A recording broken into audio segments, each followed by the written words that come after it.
Bonjour les amis, bonjour pour notre rendez-vous du mardi à 15h à Paris. Alors je suis désolé, regardez, il pleut comme vache qui pisse. Pourtant tout à l'heure quand je suis venu ici, il faisait ciel bleu. Voilà, c'est la météo du mois de novembre. Alors aujourd'hui, messieurs, mesdames, accrochez-vous, nous allons voir la première voiture jamais construite sur Terre, la première voiture automobile, je veux dire. On va voir le premier avion, la première machine plus lourde que l'air qui s'envole. Nous allons voir aussi la première caméra des frères Lumière. Nous sommes ici au musée des Arts et Métiers à Paris. Mais nous sommes aussi dans une ancienne abbaye. C'est l'abbaye Saint-Martin-des-Champs. Et nous allons commencer par vous parler de cette abbaye. Alors, je vous rappelle que je m'appelle Frédéric Lévineau, je suis grand reporter au Point, et je suis avec Thomas Bourgeois-Muller, qui est derrière la caméra. Alors, commençons par tout ce qui est ancien. Nous sommes ici, disons, dans les faubourgs de Paris. Nous sommes au 5e, 6e siècle. Paris, alors, se résume à une population qui est installée sur l'autre rive et puis surtout dans l'île de la Cité. Ici, nous sommes très loin. Et pourtant, dès les temps mérovingiens, il y a ici une petite nécropole, dirons-nous. C'est une petite nécropole entre 5e et le 8e siècle.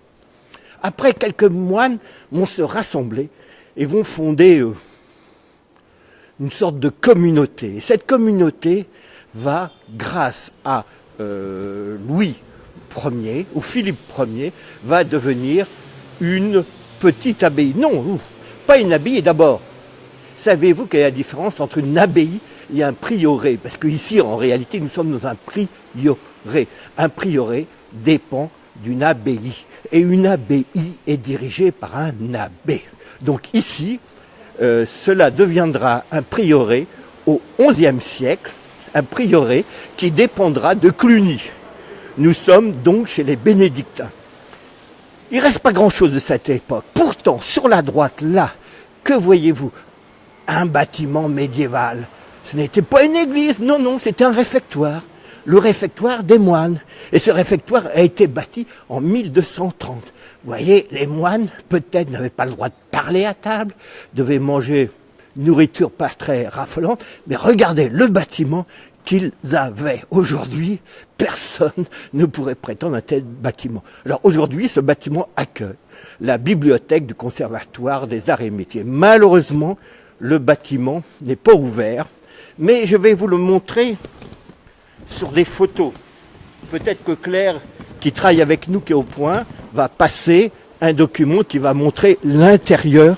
Alors c'est très intéressant, parce qu'on dit, mais ce n'est absolument pas sûr, que le bâtisseur, l'architecte de ce réfectoire serait Pierre de Montreuil, celui qui a bâti la Sainte-Chapelle, mais c'est absolument pas sûr. Ce qui est remarquable, c'est les poteaux du milieu de la salle qui sont extrêmement fins et qui donnent un côté léger, très haut, un côté élevé de ce réfectoire. La charpente est d'origine, c'est-à-dire de 1230, même un peu d'avant 1230 quand les arbres ont été coupés. Malheureusement, tout ça est aujourd'hui en réfection. Alors, il y a un autre bâtiment du monastère, enfin du prieuré. Voilà, il y a une voiture qui rentre, on est obligé de se pousser. Alors, n'oubliez pas de me poser des questions. Bonjour du Brésil et plein de remerciements pour le fait de visiter. Bonjour à tout le monde. Oui, parce que le musée des Arts et Métiers, vous allez voir, il y a des trésors, mais des véritables trésors de notre culture scientifique. Toute la science aujourd'hui repose sur les découvertes des siècles passés et ces premiers objets, ces premiers appareils inventés sont ici. Nous allons les voir tout à l'heure. La première voiture, comme je vous ai dit, la première caméra, le premier avion, tout ça. Mais en attendant, tout ce que je voulais vous dire pour terminer la partie historique, c'est que de ce prieuré, il reste encore l'église priorale. Cette église accueille un certain nombre, surtout des avions et des voitures. Nous la visiterons tout à l'heure. Pour l'instant, suivez-moi. Nous allons emprunter, les amis, C'est une grâce que nous fait le musée. Nous allons emprunter le grand escalier qui est habituellement fermé. Alors tous ces bâtiments ici datent du 19e.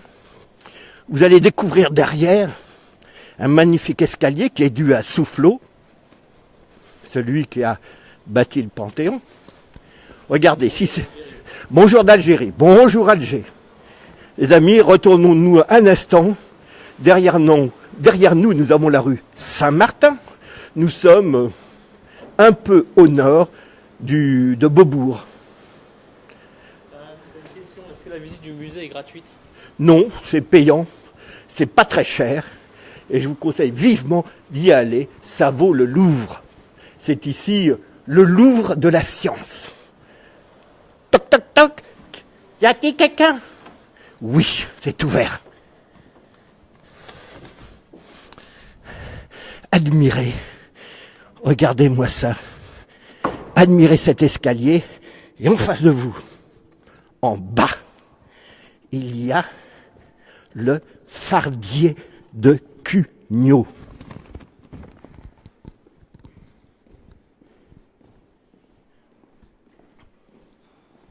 Ce fardier date de 1769, la date de naissance de Napoléon Ier.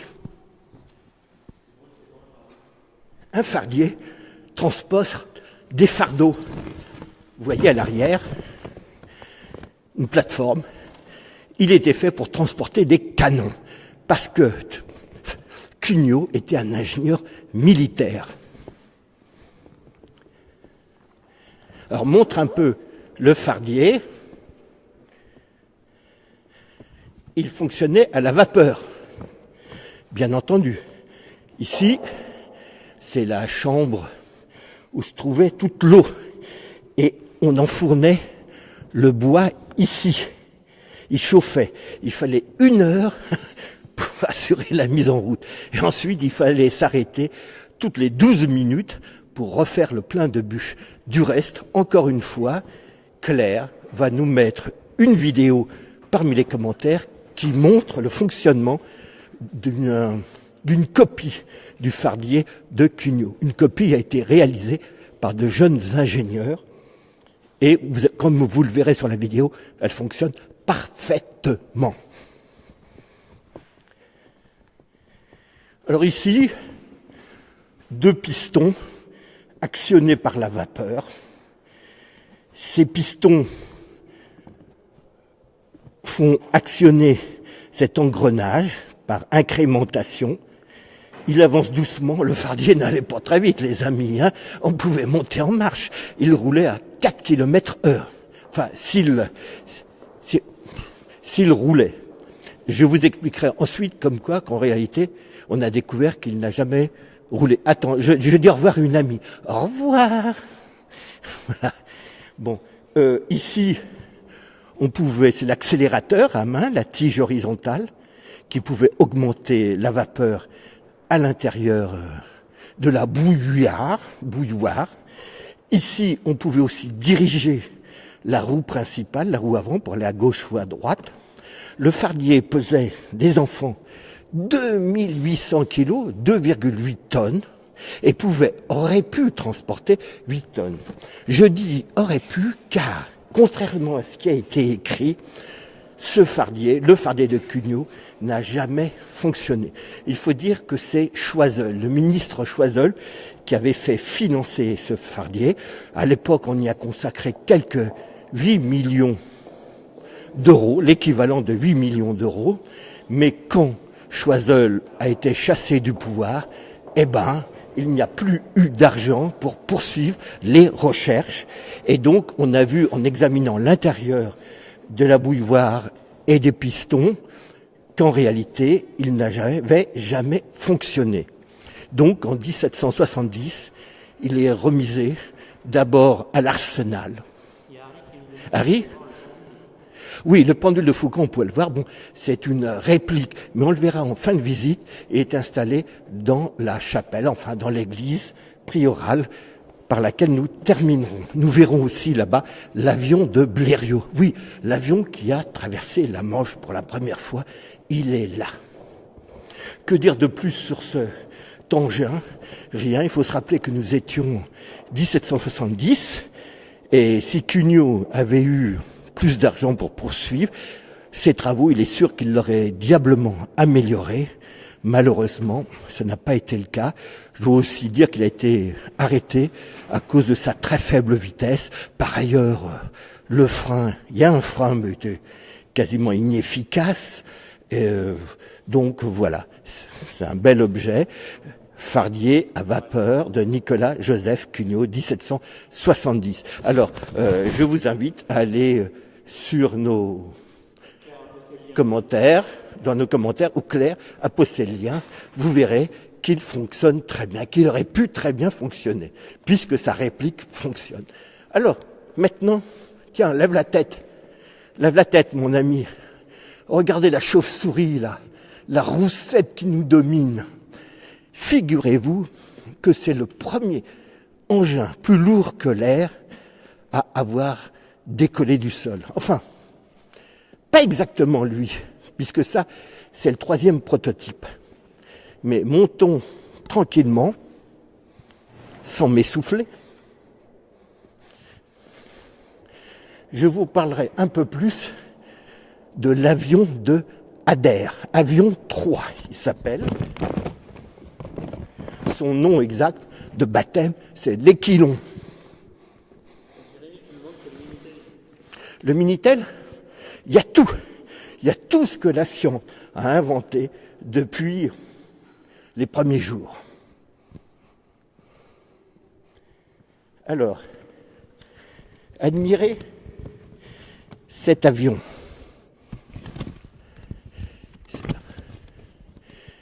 S'il ressemble à une chauve-souris, c'est pas par hasard. C'est parce que Clément Ader a copié la roussette.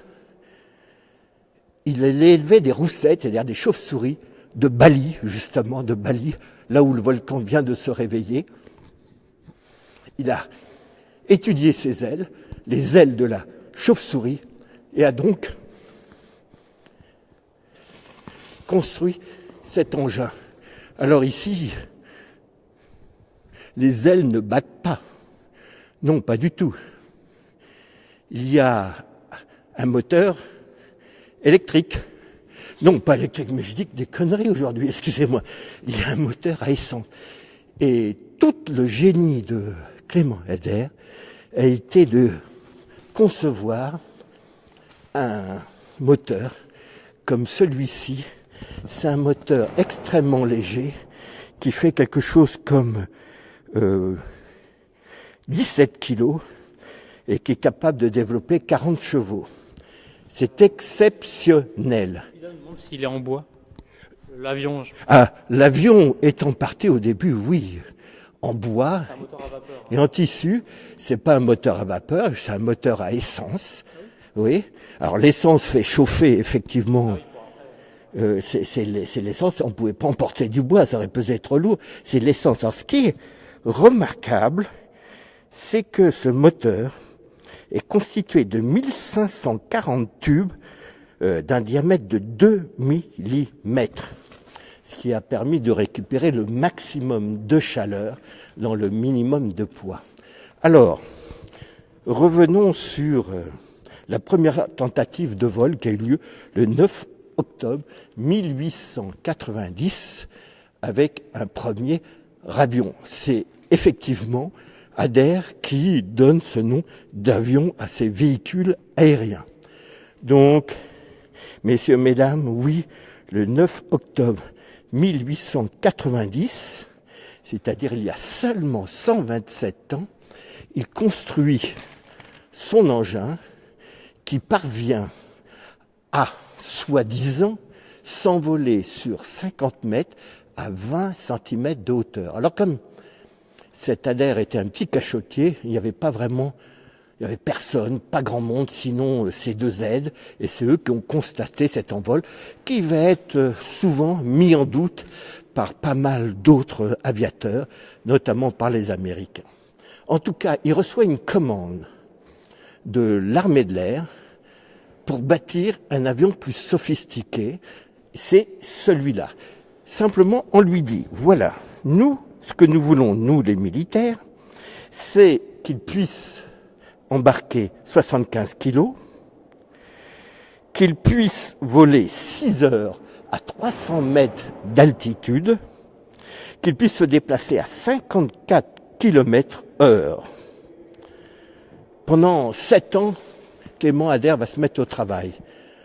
Enfin, le jour du test devant des militaires, devant 2 militaires, arrive le 14 octobre 1897 à 17h15.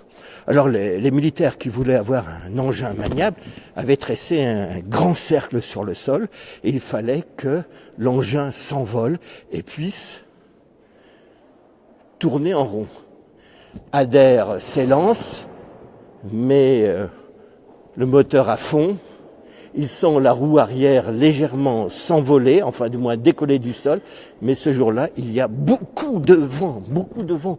Donc, tout d'un coup, l'avion, Aquilon, pour l'appeler, mais commence à aller tout droit. Il essaye de redresser pour suivre le cercle sur le sol. Il n'y arrive pas. À un moment, il pense emboutir une barrière. Donc, l'avion, l'engin se crache au sol.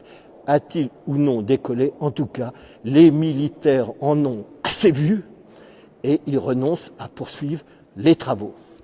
Je me suis trompé tout à l'heure, c'est ici, c'est pour cet avion que les militaires ont dépassé l'équivalent de 8 millions d'euros. La somme était beaucoup plus faible pour le fardier de Cugnot. Oui, c'est de la toile. Alors la toile a certainement été refaite depuis, il a été remis à niveau. Alors là aussi, nous avons des images, je crois. Claire a envoyé la vidéo. J'ai aussi écrit un papier sur cette histoire dans Le Point. Donc Claire vous a mis le lien. Oui, plusieurs questions. Allez-y les enfants.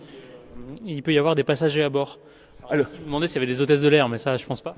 Non, les hôtesses de l'air, elles sont apparues vers 1947 aux États-Unis. Et au départ, c'était des infirmières pour un peu soigner et réconforter les passagers. Donc, pas d'hôtesses de l'air, pas de passagers, uniquement Clément Ader au volant, si on peut dire, au pilotage, au manche à balai de son drôle d'engin, de son avion.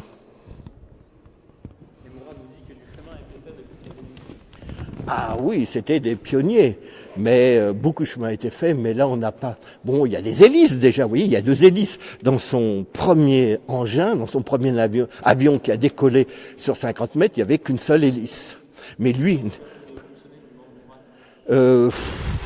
celui-là, je ne sais pas, peut-il fonctionner? Enfin, on ne le fera jamais fonctionner pour l'abîmer, mais il y a des répliques qui ont été faites. Bon, maintenant, le moteur est très sophistiqué. Et apparemment, des spécialistes disent que de toute façon, il n'aurait pas pu s'envoler parce que le bord de l'aile n'était pas conçu, dessiné de façon à garder une stabilité à l'avion. Donc c'était forcé que juste après le décollage, il repique du nez. Mais si les militaires avaient continué à donner de l'argent, subventionner le projet, peut-être que Ader aurait découvert cela. En tout cas, nous étions donc, je vous rappelle, en 1897, peu de temps après... les aviateurs français et américains commenceront à fabriquer des monoplans. Alors, il y a des vidéos très amusantes sur Internet qui montrent toutes les tentatives, toutes les formes d'avions. Je vous conseille de rechercher cette vidéo parce qu'on s'aperçoit qu'à l'époque, les inventeurs n'avaient pas froid aux yeux et certains se sont même crachés. Alors, maintenant, nous allons poursuivre notre visite. Je vais vous montrer quelques éléments intéressants. Ici, nous sommes dans une galerie je ne sais pas très bien de quoi. Enfin, il y a un certain nombre d'engins, mais c'est un peu trop sophistiqué, un peu complexe pour nous, mais nous allons aller voir. Ah si, tiens, je voulais montrer quelque chose là. Tiens, on est passé très vite. Alors, c'est pour messieurs. Je dis pas mesdames, parce qu'en ce moment... il fait pas bon d'être taxé de machiste. Donc, voici, messieurs, l'une des machines à coudre, une des premières machines à coudre. Ici, nous avons une machine à moudre le café. Voilà. À l'époque, ils n'avaient pas encore adopté Senseo, les dosettes, tout ça. Donc ce sont les premiers appareils que nous pouvons ici, de petits électroménagers. Pardon ? Machine à coudre à 3 points. Voilà, machine à coudre de 3 points. Je ne sais pas ce que ça signifie, mais je suppose que vous, messieurs, qui cousez, vous êtes contents. Alors maintenant, nous allons aller dans un endroit voir un automate. Ici, tiens, sur la droite, il y a une automate. Bonjour, vous répondez, vous êtes un robot. Non, moi je suis vivante, très vivante. Très bien, donc, nous allons voir un automate qui appartenait, on ne va pas tous les regarder, mais le plus célèbre, le plus beau, c'est celui-ci, la joueuse de tympanon de Marie-Antoinette. Le tympanon n'est pas une sorte de piano comme on pourrait le croire. C'est une cithare horizontale. Et le joueur, la joueuse, tape les cordes avec un petit maillet. C'est un instrument qui existe depuis le Moyen-Âge, qui était très en vogue à l'époque de la royauté, qui maintenant a quasiment disparu. Alors, ce tympanon, cet automate, tout le mécanisme est bien sûr sous la robe et dans le piano.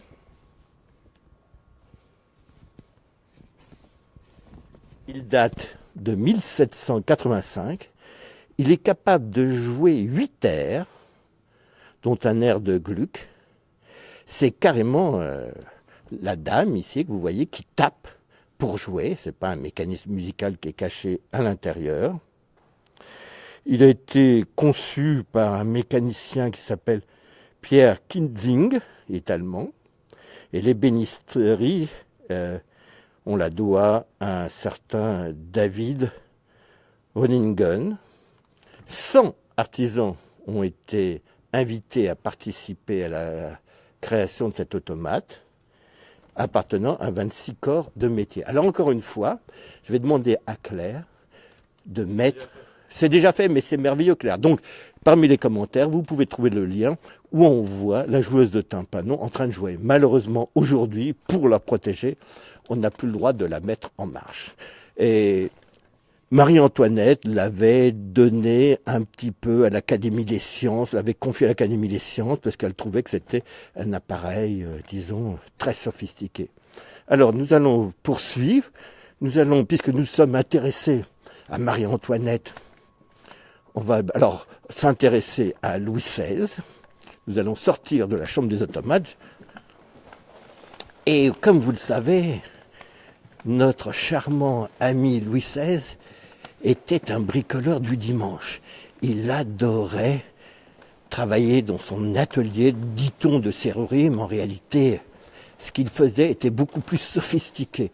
On pense que Louis XVI a réalisé des montres, a réalisé les mécanismes, a décoré les boîtiers, et ce que vous voyez devant vous, c'est un tour à guillocher, c'est-à-dire à graver des gravures circulaires sur les boîtiers des montres. Celui-ci a été fabriqué par Merklin en 1780 et a appartenu à Louis XVI. Louis XVI a utilisé cet engin pour décorer des boîtiers de montres. Alors je vous passe le fonctionnement. Il y a un arbre avec plein de cames qui permet de faire tous les mouvements circulaires que l'on désire pour établir des gravures. Les progrès de la science ont favorisé ceux de la médecine. Existe-t-il un musée de la médecine ? Ah oui, il existe un musée, plusieurs musées de la médecine. Nous en avons visité un, l'année dernière, le Foin Direct, où nous avons vu un certain nombre, effectivement, d'engins, d'appareils, tout ça, qui ont été mis au point par des médecins. Notamment, on voit un appareil qui a permis d'opérer Louis XIV de sa fistule à l'anus, je vous le rappelle. Nous voyons aussi la trousse de dissection du médecin de Napoléon, qui lui a permis de disséquer Napoléon. Alors, nous allons continuer maintenant par ici. Vous voyez, il n'y a pas grand monde, c'est très dommage, car nous sommes ici dans le département de l'énergie, on va traverser rapidement parce que on ne peut pas vous présenter toutes les merveilles qu'il y a ici. Mais nous allons nous rendre dans la pièce suivante. Là, tout ça, ce sont des maquettes d'engins qui ont servi à, disons, qui ont utilisé la vapeur pour fabriquer de l'énergie au XIXe siècle.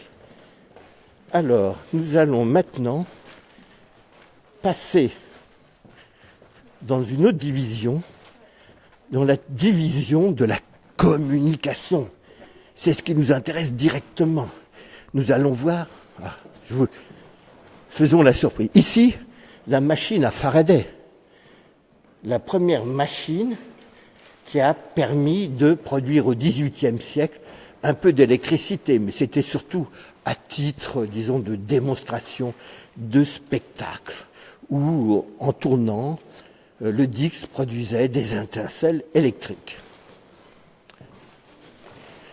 Alors, nous avons ici également, donc regardez, tiens, les jeunes là, avec votre iPod, votre iPad et tout ça. Vous voyez comment on écoutait la musique avant? Moi, quand j'étais môme, j'avais un électrophone comme ça. Ce n'était pas la préhistoire, mais... Et du reste, le disque vinyle reprend un peu aujourd'hui. Alors, avant le disque à vinyle, il y avait bien sûr le 78 tours, mais nous allons aller directement pour voir la merveille des merveilles, tout au fond.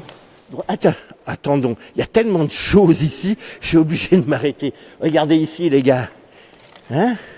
Vous avez un écran plat chez vous pour regarder la télé?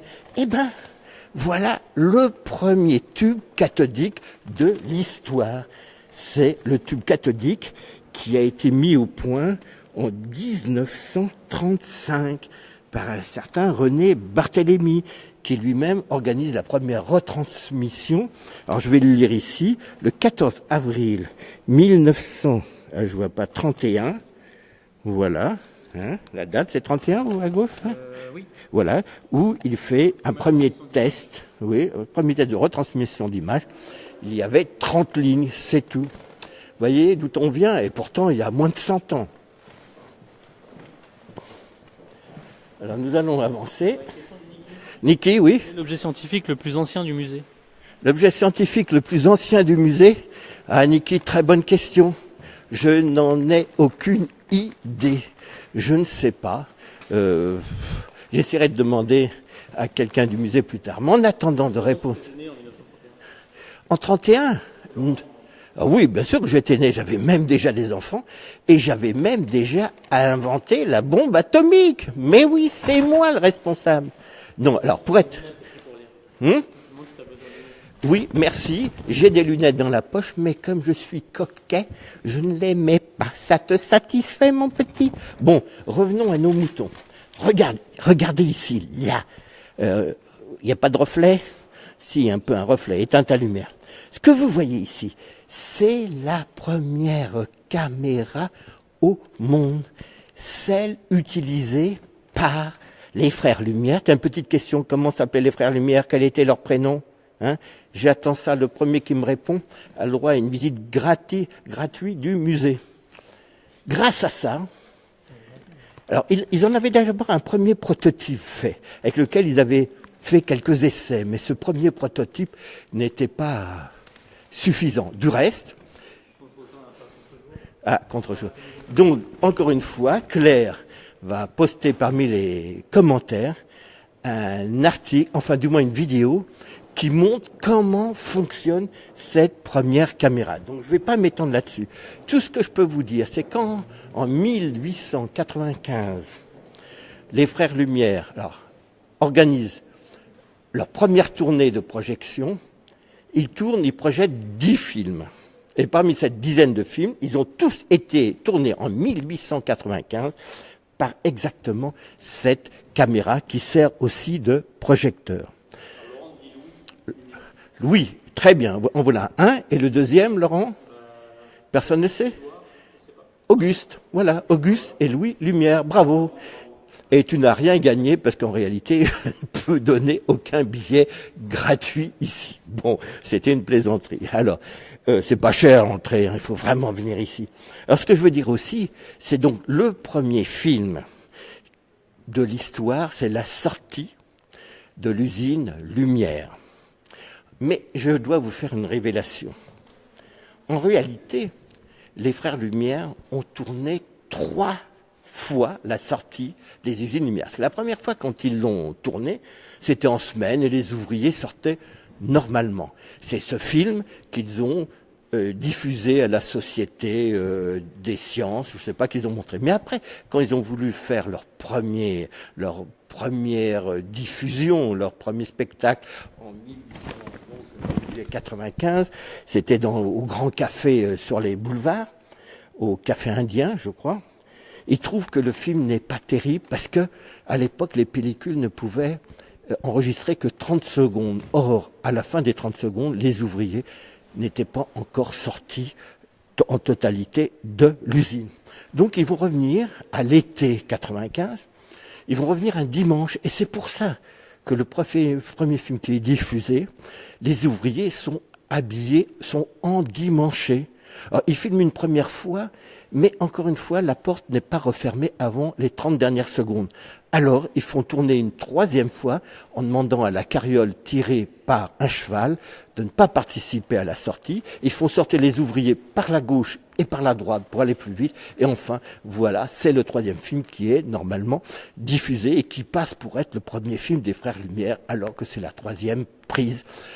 Tout ça, je l'explique dans un papier que Claire encore va mettre ou a déjà mis en lien. Vous pourrez lire cette merveilleuse histoire. Alors avant d'en terminer avec la première caméra, pardon ? Je demande, c'est des appareils photo.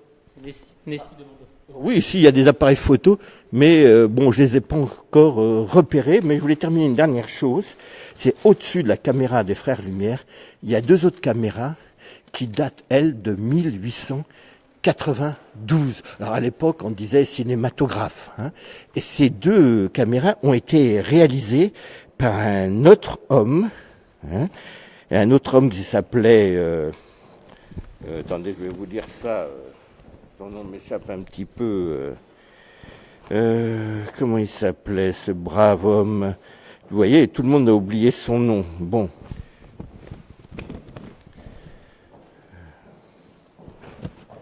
Attendez, mais c'est simple. Carpentier, Hein, non, mais c'est simple. Il y a son nom qui est marqué là. Boulet ou... Bouli, voilà. Bouli, c'est Bouli. Et vous vous rappelez de Bouli ? Eh bien voilà, c'est Bouli. Il a fait ça 3 ans avant les Frères Lumière. Mais 1, il n'a pas déposé de brevet parce qu'il n'avait pas l'argent pour. Et 2, on n'a aucune certitude qu'il a utilisé ces appareils pour réellement réaliser un film. Donc, ce sont les Frères Lumière qui ont enregistré le nom de cinématographe et qui passent pour être les inventeurs de la caméra. Alors attendez, j'ai fait tomber quelques papiers. Non, vas-y, je m'en occupe. Voilà. Ici, simplement un procédé un peu plus tard qui permet d'enregistrer à la fois l'image et le son. C'est un procédé de Gaumont et qui va permettre de filmer le premier film parlant qui est Le chanteur de jazz.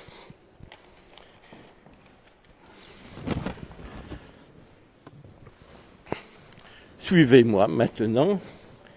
Nous allons revenir en arrière. Nous allons demander à notre jeune amie qu'elle nous trouve quel est l'engin le plus vieux conservé par le musée. Vous avez 5 minutes pour nous apporter la réponse. On compte sur vous. 5 minutes ? 5 minutes, merci. Ok, je Top, répète. c'est parti. Alors, suivez-moi, vous voyez, ici, il y a un des premiers, enfin un satellite. Je ne sais pas si c'est une maquette ou un réel satellite, non, ça doit être une maquette. Nous avons des premiers ordinateurs. Et oui, les gars, ça passe vite. Bon, rien de très révolutionnaire. Le micro-ordinateur Micral, pour ceux qui veulent savoir. Ici, du reste, on a le premier bebop, le bebop. Vous voyez, les premiers téléphones sans fil, il fallait rester à proximité d'une borne. Ah, le Minitel, qu'est-ce qu'il nous demandait des nouvelles du Minitel? Il est là, le Minitel. Regarde, le voilà, le Minitel. Il est pas si vieux et pourtant il paraît tellement suranné. Bon, nous allons continuer notre petite visite. J'espère que vous êtes toujours là. Je vous rappelle que nous visitons le musée des Arts et Métiers à Paris avec toutes ces merveilles technologiques. Alors, nous ne montrons pas à l'étage au-dessus parce que je suis déjà bien essoufflé.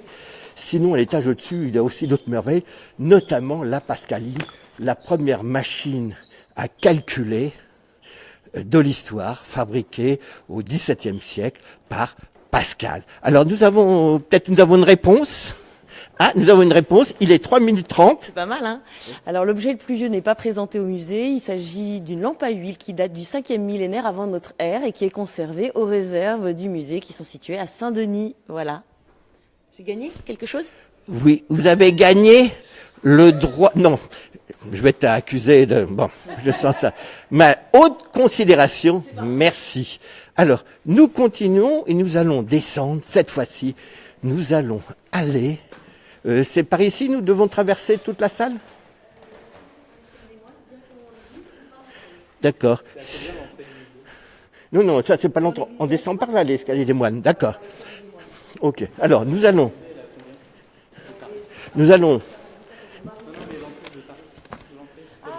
Alors, le permanent, c'est gratuit pour les moins de 26 ans de la communauté européenne et moins de 18, toutes catégories. Et ça doit être l'entrée à 5,50. Faudrait que je vérifie. J'ai le droit encore à 3 minutes. Bon, allez. Bon. C'est gratuit pour les moins de 26, le musée. Alors, vous n'avez aucune raison de ne pas venir. Alors, nous allons... Pardon? Les rails au sol, en fait.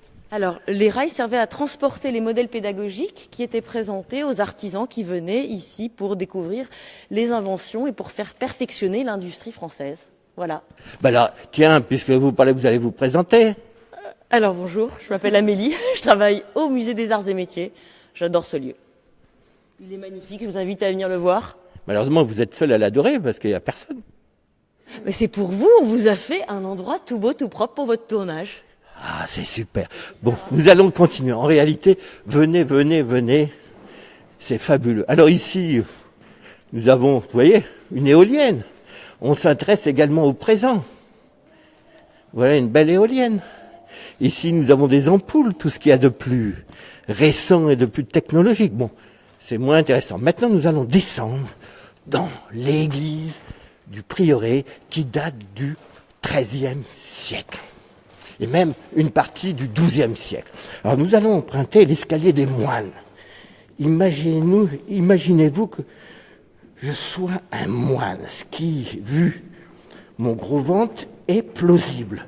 Donc les moines descendaient par là, théoriquement, je ne sais pas, pour déboucher dans l'église priorale.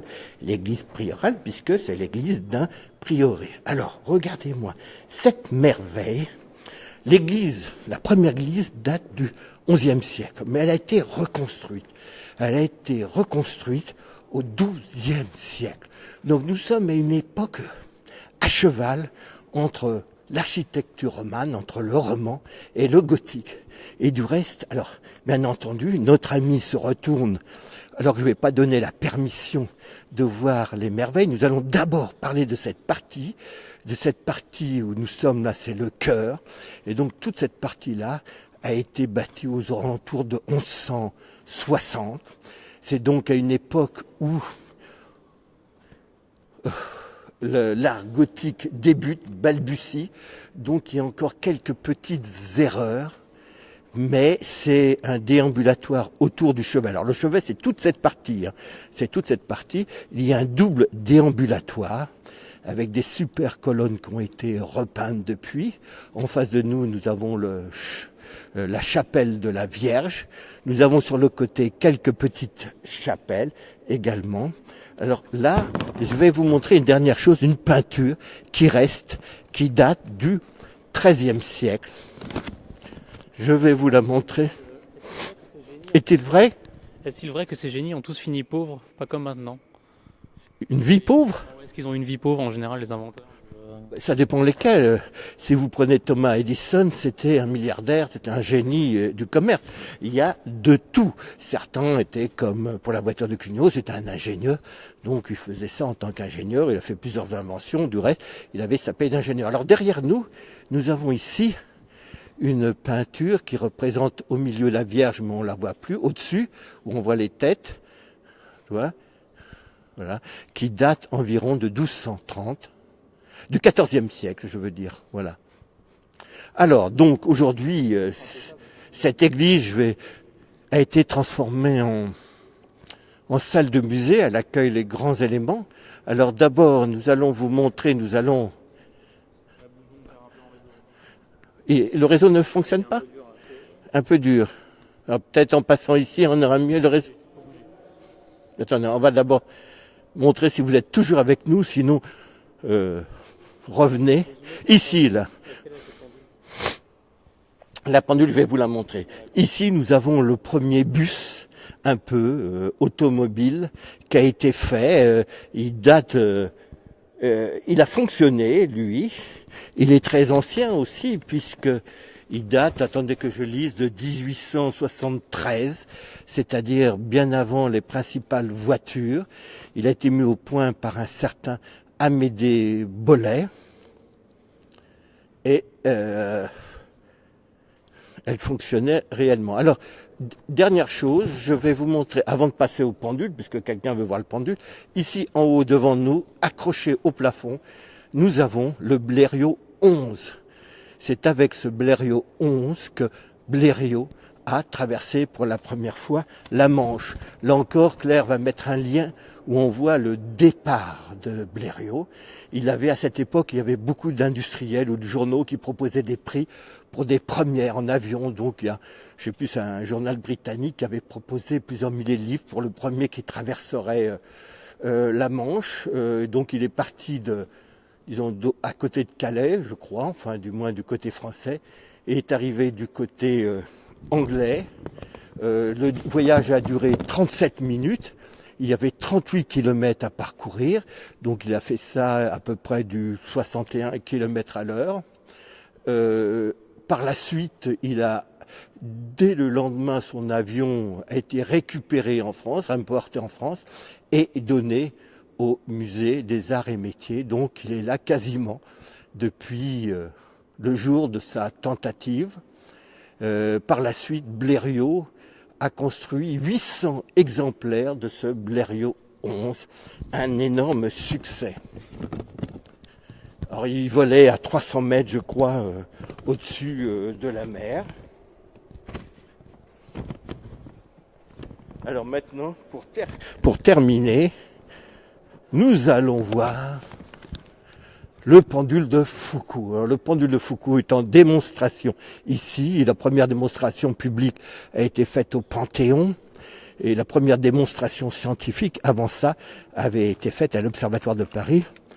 Vous voyez, ce pendule est accroché au plafond, c'est-à-dire une trentaine de mètres plus haut. Et il se balance. Mais en se balançant, vous ne le voyez peut-être pas, mais il pivote. Il pivote de quelques millimètres à chaque fois. Et comme ça, au bout de certain nombre d'heures, il aura fait le tour du cadran. Et s'il pivote, en réalité, il ne pivote pas. C'est la Terre qui pivote. Donc le pendule, si on prend comme axe de référence l'univers, le pendule va toujours osciller selon le même plan.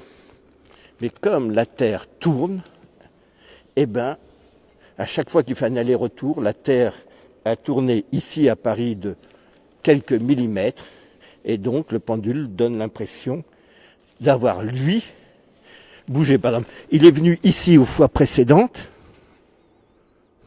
et là, où est-ce qu'il revient? il revient entre les deux là. Je mets mon doigt.